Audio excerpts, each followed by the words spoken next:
Semua orang memerlukan seorang ibu. Without ibu, we are nothing.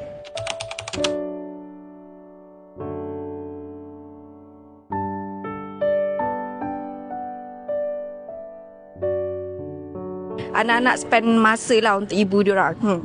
Is either bagi bunga ataupun bagi emas. Saya rasa hadiah yang paling menarik untuk Hari Ibu adalah untuk bawa semua ahli keluarga bersama. Sebab saya rasa semakin kita tua, benda tu kita makin hilang. Jadi saya rasa benda tu sangat istimewa lah untuk seorang ibu. So, hadiah yang paling bahagia adalah doa lah. Ya. Bawa ibu keluar jalan-jalan untuk membahagiakan ibu. She take care of me very good and I love her so much. She very nice because dia buat semua like things yang I tak selalu buat, which is house chore, okay. Ibu saya seorang yang suka masak. So dia kalau dia penat pun dia masak.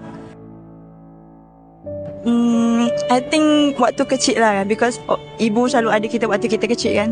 Yeah, but some of my friends, even diorang dah besar pun, parents diorang always together, especially ibu lah. Sebab apa? Anak-anak always share with ibu. Bila kali pertama saya nak bawa mak saya jumpa isteri saya dekat situ, dan saya rasa momen tu sangat bermakna lah. Kalau macam tu, I think I cannot be growing up as I am today, very confident.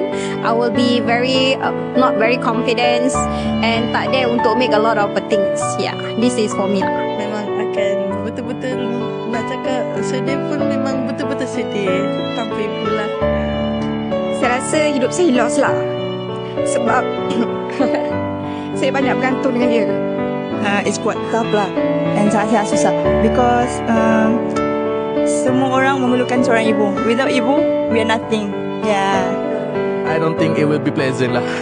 Tak ada dia.